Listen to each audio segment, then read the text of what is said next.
So I'm going to ask if it's possible to have Elon get up first and talk about Doge, because it seems to be of great interest to everyone.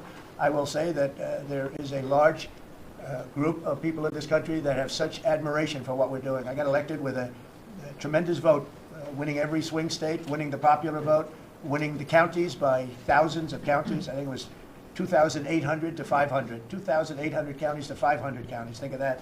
And so we have a mandate to do this, and this is part of the reason I got elected. I got elected based on taxes and based on many things in the border, but also based on balancing budgets and getting our country back into shape, and this is a big part of it. Elon Musk and President Donald Trump recently took the stage to discuss sweeping government reforms aimed at reducing wasteful spending and addressing the growing national deficit.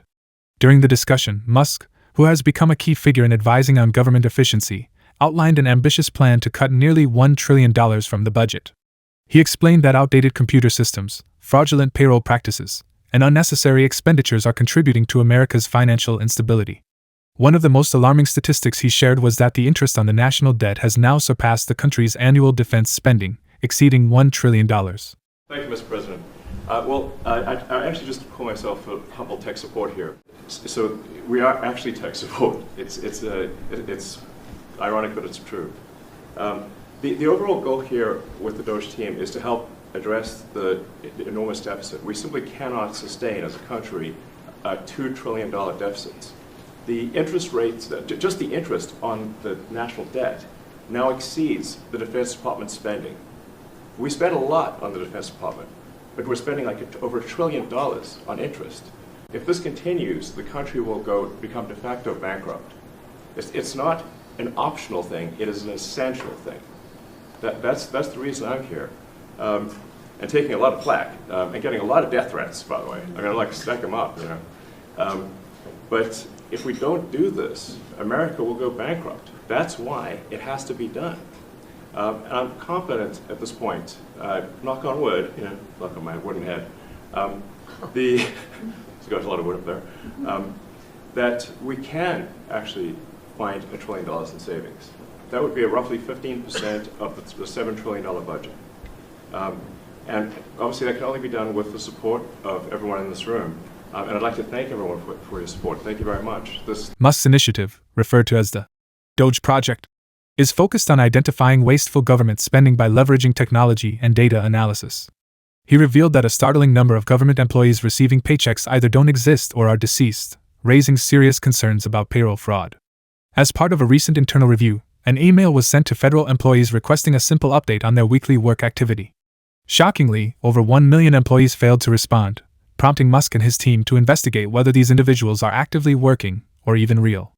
Trump backed Musk's efforts, stating that the previous administration had spent money at an unprecedented level, leading to significant financial waste.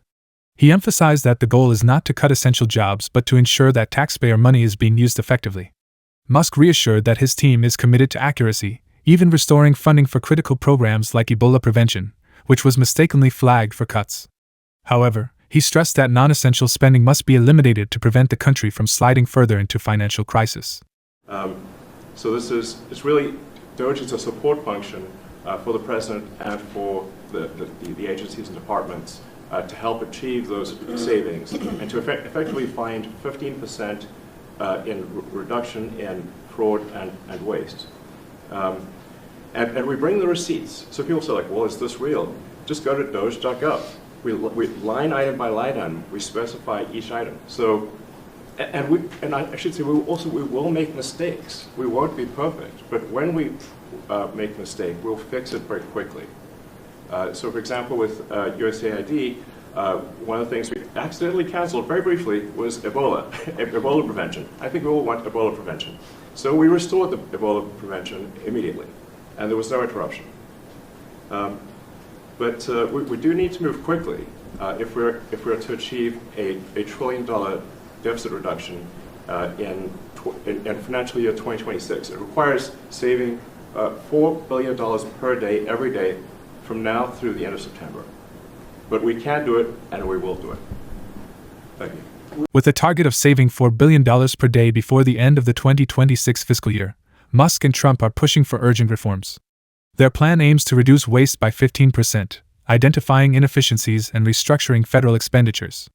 But with strong opposition from federal agencies and bureaucracy, The question remains, will these cost-cutting measures lead to meaningful change, or will government resistance slow down progress? What do you think about these proposed reforms? Should the government take more aggressive steps to cut spending, or are these measures too extreme?